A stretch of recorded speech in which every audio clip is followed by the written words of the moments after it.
There comes a moment in life when everything seems to converge toward an encounter that changes the course of the soul. An inexplicable, profound, and timeless connection appears, as if the universe were finally answering the silent restlessness of the heart. It's not merely about romance or affinity. When the right person arrives, there are signs that cannot be ignored. They are symbolic messages, archetypal resonances, synchronizations that reveal something greater at work, destiny's own calling. And according to Jung, this meeting carries the force of a powerful psychic process operating in the unconscious, guiding us toward wholeness. By recognizing these signs, we open the door to a transformation that goes far beyond the surface. If you believe that when it's true the universe conspires, write in the comments, "I recognize the signs that destiny sends." From Carl Jung's perspective, the meeting with the right person is not mere chance, but rather the reflection of a profound psychic dynamic between the conscious and the unconscious. These encounters are milestones in the individuation process, the path by which an individual seeks to integrate all parts of themselves to achieve the totality of being. The other emerges as a mirror, and often as a gateway to the hidden contents of the psyche. One of the central concepts here is projection. Jung shows us that when we meet someone who seems perfect, we project onto that person aspects of ourselves we have not yet recognized, both light and shadow. This initial projection can create a magical sensation, as if the universe is responding to an internal summons. Yet, over time, it invites differentiation and awareness. Another essential point is the archetype of anima and animus, the feminine aspects in the male psyche and the masculine aspects in the female psyche. When we find someone who activates this archetype, we feel an intense bond, as if we are reuniting with a lost part of ourselves. It's not only attraction, it's a call to integrate our internal poles. Such meaningful encounters often come accompanied by synchronicities, coincidences laden with meaning that indicate something greater is at play, an alignment between external reality and internal processes. For Jung, these moments reveal the workings of the collective unconscious and the interconnectedness of all human beings. Therefore, when life brings someone who seems sent by destiny, it is because the unconscious has recognized in that figure an agent of transformation. It is the call to transcend illusions and begin a journey of profound self-knowledge. There are meetings that cannot be explained by logic. They don't follow rational patterns nor obey chronological time. They happen as if they came from before, as if they were reunions rather than first encounters. In investigating the collective unconscious, Jung described this sensation as a summons of the soul, which recognizes in the other what has always existed deep within. That sense of immediate familiarity, "I already knew you," is one of the earliest signs that something greater is in motion. This recognition is not merely emotional, it is symbolic. When we meet the right person at the right time, we activate archetypal images that transcend individual personality. We may feel, for example, that the other person embodies a mythical figure, the hero, the goddess, the teacher, the divine child. That doesn't mean they literally are such a figure, but that they touch in us this primordial image that has dwelt in our psyche since time began. This symbolic connection generates an intensity of feeling. Words flow naturally, silences are not awkward, and gestures and glances possess a fluidity that seems rehearsed yet spontaneous. It's as if two parts of the same story are finally aligning. Jung would call this the manifestation of the self, the totality of the psyche, striving to express itself through the bond. For Jung, the self is the organizing center of the psyche, guiding the individuation process. When we meet someone who provokes this immediate recognition, it signals that the self is actively expressing itself, leading us toward growth and integration. This does not mean the relationship will be free of challenges, but rather that it has an evolutionary purpose. Another important aspect is archetypal memory. When we feel we've known someone from other lives or since always, what is happening is an activation of symbols present in the collective unconscious. It's not necessarily a literal recollection of past incarnations, but deep resonances with ancestral images shared by all humanity.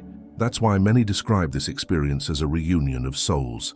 This first sign then teaches us that true love, that which transforms us, does not begin in the heart alone but in the soul, and the soul reveals itself through symbol, archetype, and intuition. When we feel we already knew someone, when there is an inexplicable familiarity, When there is something beyond time and space connecting us, it is because the self is beckoning us to look deeper. That sensation can also be accompanied by vivid dreams, premonitions, or sudden inner clarity. Jung placed great importance on dreams as guides in the individuation process. If before or shortly after the meeting, powerful dream images arise, it is a sign that the psyche is responding profoundly to this bond. Often, the unconscious anticipates the ego and shows in dreams what reason has yet to grasp. Finally, it is essential to recognize that this immediate recognition is not a guarantee of perfection, but of purpose. It signals that there is something to be lived, learned, healed, or integrated. It may be a love story, a journey of mutual growth, or even a confrontation with our own shadow. But it will always be an invitation to expand consciousness. If you have ever felt this inexplicable connection with someone and believe that the soul recognizes what the mind has yet to understand, then you have experienced the first sign. After the initial enchantment and that soul reunion feeling comes an inevitable moment, the mirroring of the shadow. For Carl Jung, this is one of the most significant and challenging aspects of any deep bond. The shadow consists of everything we reject in ourselves, the traits we deny, repress, or simply ignore. When the right person enters our life, they not only awaken our best qualities, but also bring forth our most hidden, uncomfortable, and even painful contents. This is the second sign that destiny is at work. When someone activates our unconscious wounds, provokes disproportionately intense irritation, or makes us feel vulnerable in unexpected ways, it is not because the relationship is toxic, but because it is fulfilling a crucial psychic function, confronting us with what needs healing. In practice, this can manifest as small conflicts, intense emotional reactions, sudden insecurities, or an inexplicable resistance to fully engage in the relationship. These are the ego's defenses trying to protect what the unconscious wants to transform. This movement is not rational. It is the psyche responding to the call for integration. The shadow projected onto the other is a way for the unconscious to show us what needs to be embraced. If we see selfishness in the other, perhaps we are denying our own right to express desires. If their freedom irritates us, maybe we are repressing our authenticity. The meeting with the right person often serves as a portal for recognizing what we have always avoided within ourselves. Jung emphasized that there is no individuation, no true psychic maturity without confronting the shadow. Deep relationships act as catalysts for this process. They don't exist to keep us comfortable, but to shake what is stagnant. And for that very reason, they are profoundly transformative experiences. Emotional maturity is needed not to flee this stage. Too often, at the first hint of discomfort, we break off the bond or blame the other. But if we can look within and ask ourselves, what is this showing me about myself? Then we are engaging in what Jung called the transition from ego to self, moving beyond the superficial self and seeking a deeper, more encompassing understanding of the experience. It's worth remembering that shadow activation also occurs in the other person. In other words, you mirror something they need to face. It's a mutual psychic dance, and when both partners are minimally conscious, the relationship can become a genuine laboratory for growth. Each conflict, each tension, each discomfort becomes raw material for expanding consciousness. Moreover, the shadow isn't solely negative. It also contains unrealized potentials, repressed talents, forgotten strengths. Jung said that when the shadow is integrated, it becomes psychological gold. This means that the conflicts arising in true relationships are also opportunities to recover parts of ourselves that have lain dormant through fear, shame, or social conditioning. Therefore, the second sign that someone has entered your life with true purpose is not the absence of conflict, but the presence of significant tensions that demand reflection, self-knowledge, and humility to grow. Discomfort becomes a compass, and the other person becomes a mirror, not of who you are superficially, but of who you can become when you integrate your wholeness. If you have ever been in a relationship that challenged you deeply, not to destroy you, but to rebuild you more conscious, more whole, and more authentic, then you have already felt this second sign. When destiny acts, it rarely shouts. It whispers through coincidences charged with meaning. Carl Jung coined the term synchronicity to describe exactly this kind of occurrence. External events that coincide meaningfully with inner psychic states, without any apparent causal connection.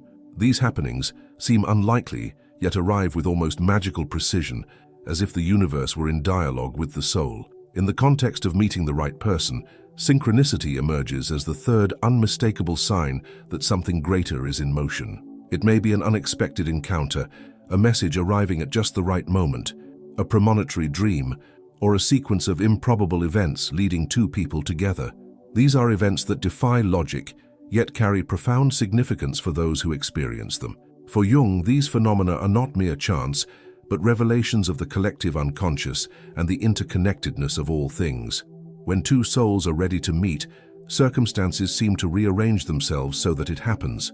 External reality aligns with the inner world, creating what Jung called meaningful non-causal events. These signs do not cease after the initial meeting. Throughout the deepening of the bond, synchronicity can continue to operate, songs playing at symbolic moments, symbols repeating in different places, shared thoughts revealed simultaneously. These events act as nods from the unconscious, reaffirming the value of the encounter and the path being walked. Often these coincidences awaken a sense of enchantment, as if we are living inside a mythic tale, and indeed we are. Synchronicity is a reminder that life has a symbolic dimension beyond linear logic. It connects the individual to mystery, to the inexplicable, to the spiritual aspect of existence. When we open ourselves to this perception, we cultivate a more refined state of presence. We begin to notice small signs, appreciate details, heed intuition. Jung believed that such symbolic attention is essential to individuation, because by recognizing the unconscious's language in everyday reality, we draw closer to the wholeness of being. However, it is important to remember that synchronicity cannot be predicted or controlled. It arises when there is psychic openness and inner readiness. It's not about forcing coincidences, but about staying attentive when they occur spontaneously, and upon recognizing them, embracing the symbolic meaning they carry. These synchronistic events often appear most strongly during major life transitions. Upon meeting the right person, especially when that meeting has transformative implications, it's common for reality to feel more symbolic, more sensitive, more alive. Intense dreams, premonitions, and improbable sequences of events confirming the bond are often affirmations of the relationship's depth. Moreover, synchronicity can guide us when doubts or obstacles arise in the relationship. A book that appears by chance, a conversation with a stranger offering needed insight, a recurring dream symbol, all these can be read as guidance from the unconscious, helping us navigate difficulties with greater awareness. At this stage, it is essential to develop a symbolic listening to the world. Jung held that the universe is as psychological as it is physical. In other words, it responds to our inner states with images, events, and signs. It's up to us to be awake enough to read this silent language. If you have experienced inexplicable coincidences that seem to lead or confirm a special bond, if you felt time and space fold to allow a meeting, then you have felt the third sign. There comes a point when the initial enchantment quiets, the shadow mirrors settle, and synchronicities stop surprising us and become part of our inner landscape. It is at this point that the real work begins, the symbolic construction of the bond. Here appears the fourth sign that meeting the right person is indeed destiny's call, when love transcends desire, projection, or chance and becomes a path of individuation. For Carl Jung, individuation is the process by which a human becomes their true self, integrating polarities, claiming wholeness, and transcending identification with social roles or external expectations.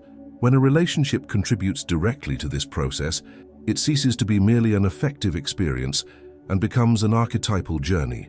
In this context, the bond is no longer an end in itself, but a field of transformation. The other stops being idealized and is recognized in their humanity, with flaws, lights, and shadows. It is in this recognition that true intimacy arises, not one dependent on perfection, but on authenticity. Symbolic love differs from common romantic love. It does not seek fusion or dependence. On the contrary, it strengthens each individual's individuality while building a bridge of meaning between two souls walking side by side. Jung saw this kind of love as psychic alchemy, a process in which both individuals are transformed through coexistence, confrontation, and collaboration in constructing a shared space. The relationship becomes a living symbol. Difficulties gain new meaning, cycles of distance and reunion become part of a broader rhythm, and even silence acquires value. It's as if every element of the relationship is imbued with soul, and everything can be interpreted as an expression of the unconscious, in constant dialogue with the self. Another essential aspect at this stage is the balance between animus and anima. In the right relationship, these internal masculine and feminine aspects are activated and gradually integrated. A woman, by embracing her inner animus, the masculine aspect of her psyche, becomes more assertive, rational, and active. A man, by integrating his anima, the feminine aspect, develops sensitivity, empathy, and introspection. This mutual integration is not imposed, but encouraged by the bond, which acts as both mirror and catalyst for wholeness. It is at this level that love ceases to be passion and becomes a path that does not avoid suffering but gives it meaning, that does not seek guarantees but offers depth, that does not demand absolute certainty because it finds solidity in listening, sincere gaze, and the willingness to grow together. When the right person arrives, there is not only affection, there is purpose. The relationship becomes part of something greater. It can even expand beyond the couple, bearing fruits in the world, projects, collective healing, new ways of living and relating. Jung said that true love is a spiritual act of courage, for it demands surrender without possessiveness, presence without domination, freedom without indifference. This fourth sign is the most subtle and perhaps the most enduring. It does not announce itself with fireworks, but is built slowly, in routines, daily decisions, honest conversations, crises overcome with truth. It is at this level that love becomes alchemy, where the ego bows to the self and duality yields to symbolic unity. If you have lived or seek to live a relationship that makes you grow, that honors your essence, that embraces your individual path while building something shared, then you have already understood the fourth sign. When destiny sends the right person, it is not only the heart that responds, it is the soul that awakens. The sense of immediate recognition, the conflicts that reveal our shadow, the coincidences full of meaning, and the symbolic construction of a love that transcends the ego are clear signs that this meeting was no accident. It is part of a deep call to transformation, mutual growth, and individuation. Carl Jung teaches us that true bonds are portals. They not only comfort, they confront, reveal, heal. Each sign is a stage along the path of consciousness, an opportunity to integrate what was forgotten, repressed, or fragmented. The other thus ceases to be merely a companion and becomes mirror, guide, and alchemist of our own inner process. If you recognize these signs on your journey, know that you are walking a path of rare depth and that this love has a sacred function in your existence. If this content spoke to your soul, subscribe to the channel now and turn on notifications. And take the opportunity to watch the video appearing on your screen. It may be the next step in your journey of self-discovery. Your transformation begins with a more attentive gaze.